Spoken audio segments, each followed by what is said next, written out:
అంటే శాలిగ్రామం ఇదయ్యి వచ్చేటప్పుడు బ్యాగుల్లో మరి ఏమైందో మిస్టేక్గా ఇది ఇంతవరకు ఊడిపోయిందండి. అయితే మీకు ఇప్పుడు చూపిస్తా చూడండి, ఎంత విశిష్టతో చూడండి. ఇక్కడ సాక్షాత్ నారాయణ స్వరూపం. శ్రీ మహావిష్ణవే నమః. సశంఖచక్రం సకిరీటకుండలం సపీతవస్త్రం సరసీరుహే క్షణం సహారవక్షస్థలశోభికౌస్తుభం నమామి విష్ణుం శిరసా చతుర్భుజం. మనం నమ్మం కదా చెప్తే. శాలిగ్రామం సాక్షాత్ విష్ణుస్వరూపం అనడానికి ఇది ఒక నిదర్శనం అండి.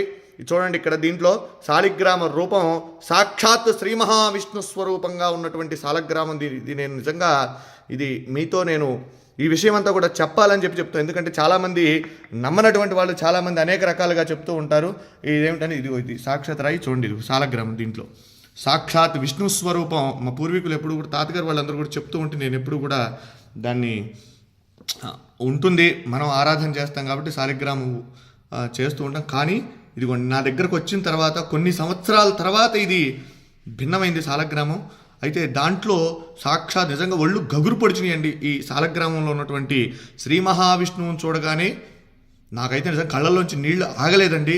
ఇది మీ అందరికీ కూడా నేను ఎందుకు ఈ వీడియో పెడుతూ ఉన్నానంటే మనందరం కూడా దర్శనం చేసుకోవాలి. ఇటువంటి చాలా అరుదుగా కనబడతాయి. మన పిల్లలకి మనం చెప్పాలంటే ఏం చెప్తాం? ఏదో జరిగిందిలే ఉందిలే అనుకోవటం కాదు. శాలిగ్రామం ఏంటంటే శాలిగ్రామం చూడండి, ఇది నేపాల్లో గండకీ నదిలో ఇవి శాలిగ్రామాలు మనకి నిక్షిప్తం అవుతూ ఉంటాయండి, అక్కడ దొరుకుతూ ఉంటాయి. అయితే ఇది దీంట్లో ఒక పురుగు, దాని పేరు, అది ఒక బంగారాన్ని నిక్షిప్తం చేస్తుంది దాంట్లో. అది తీసుకొని వాళ్ళు గవర్నమెంట్ ఆ శాలిగ్రామాలను అక్కడ గండకీ నదిలో వదిలేస్తారు. అవి కిందకి ఇలా కొట్టుకుంటూ వచ్చినటువంటి శాలిగ్రామాలలో ఇవన్నీ కూడా అక్కడి నుంచి వచ్చినాయే. ఇలా ఉంటే ఇవి ఎప్పటి నుంచో కూడా మన ఇంట్లో మనం ఆరాధన చేసేటువంటి ఈ శాలిగ్రామం నా వీడియోలో కూడా చాలా వాటిలో ఉన్నాయి. నేను అభిషేకం చేసేటువంటి వీడియోలు ఇవి. అయితే మీరు చూడండి, దీంట్లో స్వామి సాక్షాత్తు విష్ణు భగవానుడు, వెంకటేశ్వర స్వామి, నేనైతే లక్ష్మీనారాయణ అనుకుంటా, వెంకటేశ్వర స్వామి అనుకోవచ్చు.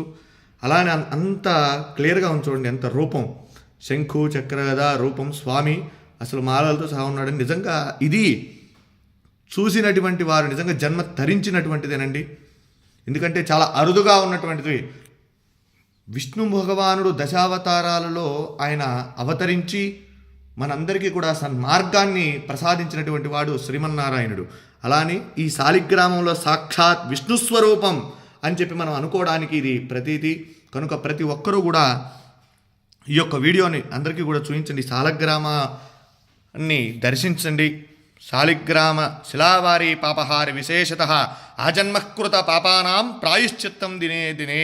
శాలిగ్రామానికి అభిషేకం చేసిన, శాలిగ్రామ తీర్థాన్ని ప్రతిరోజు కూడా స్వీకరించినా కూడా మనం పూర్వజన్మలో చేసినటువంటి పాపాలున్నా అవన్నీ కూడా నివారణ అయ్యి మనం సుఖంగా ఆరోగ్యంగా ఉంటాము. కనుక ఈ సదవకాశాన్ని ఎక్కడైనా సరే మన వైష్ణవాలయాలలో స్వామి యొక్క శాలిగ్రామాలకు అభిషేకం చేసినటువంటి తీర్థాన్ని తీసుకోండి. స్వామి యొక్క అనుగ్రహానికి పాత్రులు కండి. జై శ్రీమన్నారాయణ. నమో వెంకటేశాయ. సశంఖచక్రం సకిరీటకుండలం సపీతవస్త్రం సరసీరుహే క్షణం సహారవక్షస్థలశోభికౌస్తుభం నమామి విష్ణుం శిరసా చతుర్భుజం. వెంకటాద్రి సంస్థానం బ్రహ్మాండే నాస్తి కించన. వెంకటేశ సమో దేవో న భూతో న భవిష్యతి. జితంతే పుండరీకాక్ష నమస్తే విశ్వభావన. నమస్తే స్తు ఋషికేశ మహాపురుష పూర్వజ. సుదర్శన మహాజ్వాల కోటి సూర్య సమప్రభా. అజ్ఞానాం తస్య మే దేవా విష్ణో మార్గం ప్రదర్శయ. జై శ్రీమన్నారాయణ. జై జై శ్రీమన్నారాయణ.